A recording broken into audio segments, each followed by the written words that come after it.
Bentornati amici su Qui Recensioni Fan.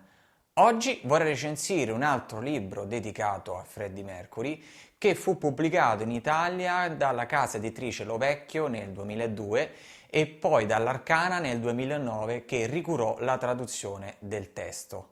Un libro scritto da Peter Freeston, suo assistente personale per 12 anni, insieme a David Evans. Sto parlando di Freddie Mercury, adesso svela ogni segreto. Nel libro Peter Freeston ci presenta alcuni aspetti legati alla vita di Freddie, provenienti sia dal mondo privato che dal mondo professionale, ci descrive come i Queen lavoravano in studio, come realizzavano i loro brani e i vari problemi all'interno della band che ci furono nel corso degli anni. Inoltre Peter ci racconta come ebbero luogo e finirono molte delle amicizie che Freddie strinse nel corso della sua vita, in particolar modo quella con David Vigg e Kenny Everett. Poi fino ad arrivare all'amicizia con Montserrat Caballé, alla pubblicazione dell'album Barcellona e poi all'epilogo della vita di Freddie che tutti noi conosciamo. Ma iniziamo subito con la trama. Peter Freeston lavorava come costumista per la compagnia del Royal Ballet alla Royal Opera House e conobbe Freddie Mercury nel 1979 durante un galà di beneficenza organizzato al London Colosseum. Freddie fu invitato all'evento e si esibì con il Royal Ballet eseguendo due famosi brani, Crazy Little Thing Called Love e Bohemian Rhapsody. Dopo lo show, Peter Freeston fu invitato ad un party presso il nightclub Legends e poté scambiare due chiacchiere sia con Freddie Mercury che con Paul Prenter, che era all'epoca suo manager personale. 2 settimane dopo l'incontro, Paul Prenter contattò Michael Brown, che era responsabile dei costumi del Royal Ballet, e gli chiese che stava cercando una persona da poter portare in tour in giro per l'Inghilterra.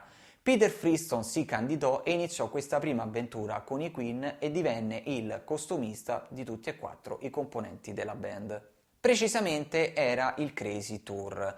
Una volta finito il tour, Peter Freeston iniziò a lavorare come addetto al centralino per la posta centrale, nonostante continuasse a tenere contatti con Paul Prenter. 6 mesi dopo dall'incarico, Paul ricontattò Peter e gli chiese se era disponibile ad andare in tour in America e da lì iniziò un legame duraturo sia con i Queen e successivamente con Freddie Mercury. Passiamo alle considerazioni personali. Questo è uno tra i libri che insieme a quello di Jim Hutton danno la possibilità, a mio parere, di avere un'idea chiara e fedele su chi era Freddie Mercury, quindi vi consiglio vivamente la lettura di entrambi. La lettura del libro, bene o male, è scorrevole, anche se ho trovato un po' lenta la prima parte dove Peter Freeston viene ingaggiato con i Queen ed inizia ad elencare ogni avvenimento con un susseguirsi di date in riferimento ai tour, che mi ha portato spesso ad un calo di attenzione. Nei capitoli successivi comunque il libro diviene più scorrevole. Una cosa che ho notato nella lettura di questo libro è che mettendolo a confronto con quello di Jim Hutton, cioè i miei anni con Freddie, Peter nel suo non affronta in maniera diretta, come invece fa Jim Hutton, il periodo del post-Freddie, precisamente riguardo al testamento. Peter rimane un po' distaccato sull'argomento come se non volesse entrare in merito alla faccenda.